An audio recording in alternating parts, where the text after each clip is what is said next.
pessoal, dando sequência aqui aos vídeos de Vue.js, né? Antes eu quero pedir desculpas se você estiver vendo isso na sequência. No vídeo passado eu falei que ia fazer esse vídeo que vocês estão vendo agora e o passado num vídeo só que depois eu esqueci que eu tenho que manter tudo no GitHub separado, né, pra ficar mais fácil e ficar desacoplado. Então foi mal aí, eu dei uma demenciada. Bom, então a gente vai falar nesse vídeo de renderização de listas, né, utilizando a diretiva vfor. Beleza? Então vamos lá. Eu tô aqui criei uma pastinha, né, chamada loops. Eu alternei a passada, né, de loops conditionals só para conditionals. E a gente vai fazer as de loop aqui agora. Aquele mesmo esquema de sempre, né? Tem um boilerplate com os Paranauê tudo criado, uma instância do Vue criada aqui. Então a referência da documentação também está na descrição, tá? Essa aqui, renderização de listas, né? A gente quer renderizar uma lista, alguma coisa, a gente sempre utiliza o vfor ali para fazer um loop. Então vamos lá, vamos preparar primeiro a nossa data, né? Porque sempre eu quero adotar agora esse ponto, né? Porque eu vinha mostrando as coisas no template e ia deixando a data de lado, mas o Vue inteiro ele é baseado em dados, né? Na sua estrutura de dados. Então tudo que você for renderizar na tela você tem que ter aquele tipo exato de dado. Né? Então eu vou começar a fazer as coisas primeiro utilizando a data aqui.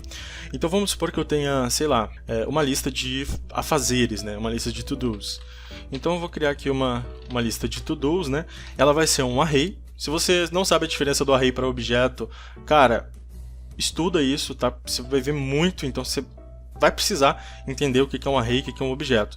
Então ela vai ser um array de objetos, então cada objeto vai ter que ter alguma propriedade. Então eu tenho uma lista, né? Um array de alguma coisa, de algum objeto, e uma lista de objetos. Então um array de objetos. Né? Acho que deu para entender. E essa lista de to-dos, né? Ela vai ter aqui, por exemplo, um title, wash my car. Eu tenho que lavar o carro. E ela já foi feita? Foi completada, né? Complete. No caso aqui é false. Não lavei ainda não. E vamos ter outro objeto, né? De outro to-do chamado de buy some milk. E o complete vai ser false também. Na verdade, nesse aqui eu vou colocar true, pra gente ver a diferença de um pro outro. Então, basicamente eu tenho aqui uma lista de afazeres, e cada afazer tem um título, e tem que é uma string, e tem uma propriedade complete, que é um booleano. Ou seja, você vai dizer se ela vai informar se eu terminei ou não aquele afazer, né, aquela tarefa. E beleza, muito legal, muito bonitinho, na data ali é fácil, a gente consegue compreender o que é, mas como eu renderizo isso aqui na tela? Vamos criar então uma lista não ordenada, né, chamada então, uma UL aqui. E dentro da UL eu vou ter várias LIs, né? Então eu vou vir aqui criar uma LI apenas, fazer referência de uma LI. E aqui que vai começar a magia. Então dentro do meu LI a gente tem uma diretiva chamada vfor, beleza? Que ela basicamente é um for, um loop ali que a gente vai rodar. Então o que eu quero fazer? Então o meu to-do em to-dos, eu vou explicar o que é isso aqui agora para vocês. Então basicamente esse comando, o que ele disse? Então rode para mim sempre esse comando toda vez que você encontrar algum elemento dentro dos meus to-dos, né? Dentro da minha variável to-dos aqui, que seria, isso é uma propriedade, tá? Teoricamente falando, mas eu vou chamar de variável para ficar mais fácil. Então dentro da minha variável to-dos você roda esse comando. Então você cria, ele vai criar, né, um carinha aqui chamado to-do, que é onde eu vou poder referenciar as propriedades aqui dentro do meu template, beleza? E então basicamente ele vai rodar isso aqui 2 vezes, né? E na primeira vez o meu to-do, esse to-do que a gente colocou aqui, que pode ser qualquer outra coisa, né? Poderia ser batata, ele vai se referenciar na primeira vez que ele rodar a esse carinha aqui, né? Que é o nosso primeiro elemento. E na segunda vez a esse carinha aqui, que é o nosso segundo elemento. Na terceira vez no outro carinha que a gente teoricamente teria.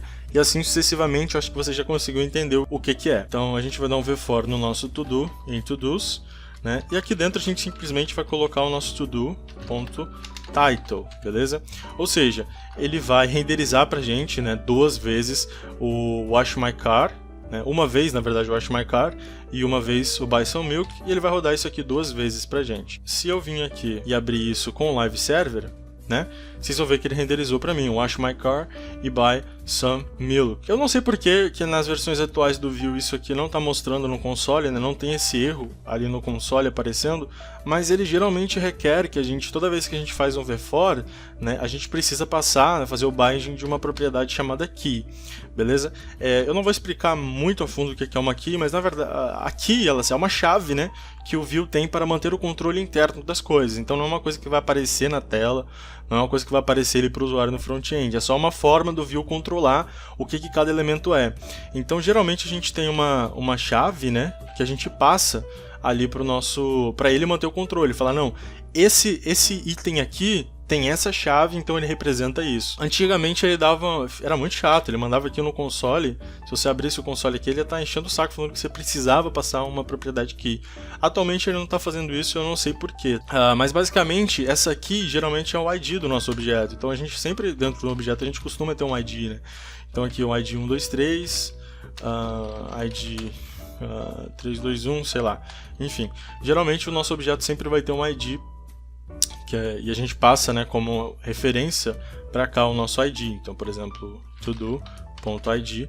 Não precisa ser necessariamente o ID, tá? Nesse caso aqui, se eu quisesse passar o índice do meu array, funcionaria também. O índice do meu objeto, ele iria funcionar, beleza? Vou atualizar aqui a tela, ele deu basicamente, surtiu quase o mesmo efeito, ok?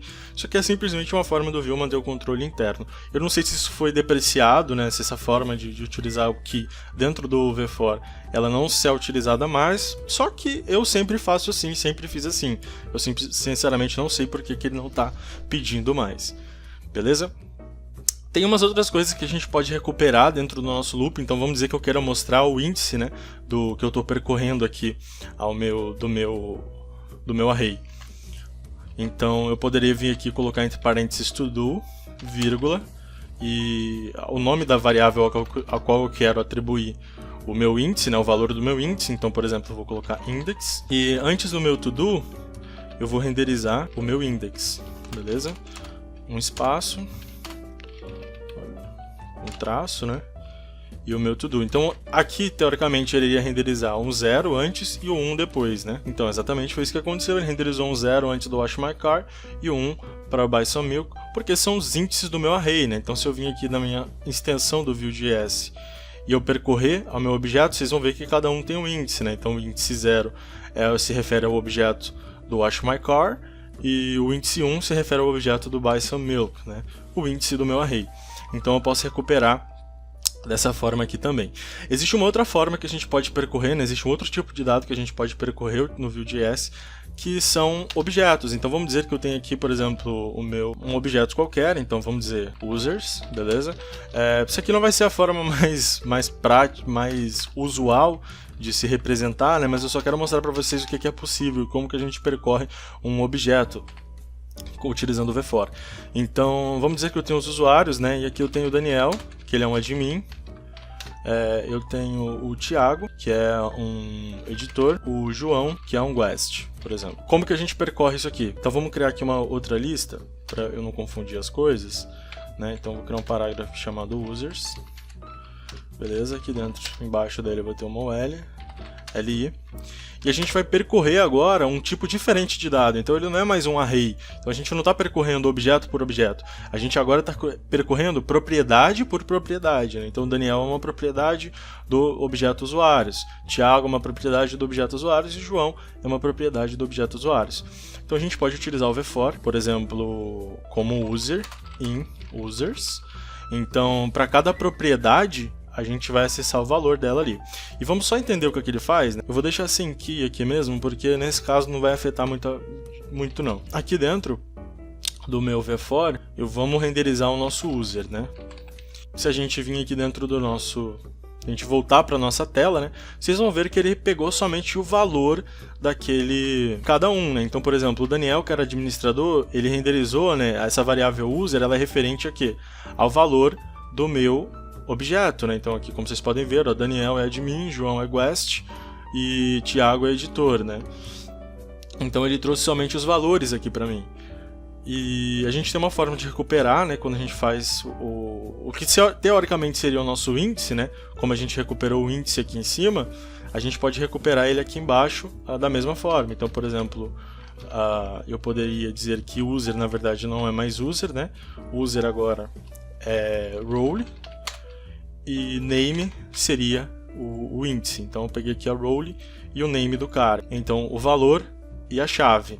role agora, né? Eu queria renderizar o nome. Então agora sim, eu tenho o Daniel, que ele é admin, o Thiago, que é editor, e o João, que é guest. Então deu para vocês entenderem mais ou menos como que a gente percorre o VFor, tanto num array quanto num objeto, né? São dois tipos de dados diferentes, mas que se você for parar para analisar, na realidade um array ele meio que é um objeto, onde cada índice é uma propriedade do array. Então se você pensar assim, fica muito fácil de você entender o que é o array, você percorrer esse array e você entender como que percorre objetos também. Bom, a última coisa que eu quero mostrar para vocês é como fazer a renderização de objetos, né, através da tag template.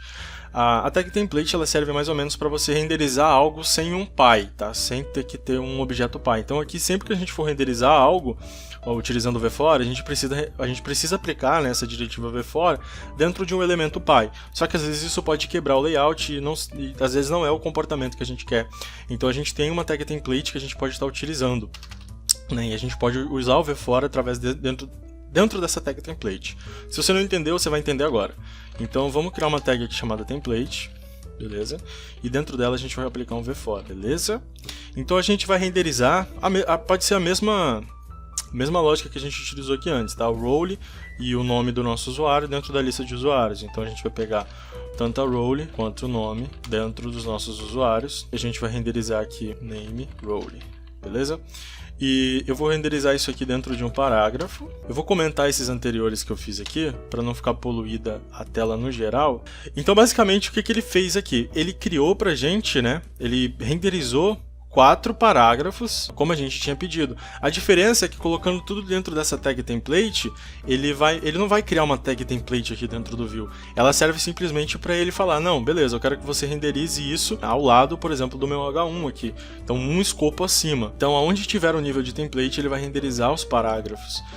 Tá, Daniel, qual seria a diferença? A diferença é que se eu utilizasse isso aqui, por exemplo, dentro de uma div, e eu fosse atualizar a minha tela, agora dentro do meu app eu teria que ter uma div para cada parágrafo. Então é basicamente isso que eu queria mostrar para vocês de renderização de listas. Talvez você ache que está faltando algumas coisas, como que eu faço uma lista ao contrário, né? Renderizo ao contrário e tal. Só que isso não se delega aos templates, isso se delega depois a dados computados, né? E observadores, etc. Então fica calmo aí, daqui a pouquinho a gente vai ver isso. Forte abraço, até a próxima aula.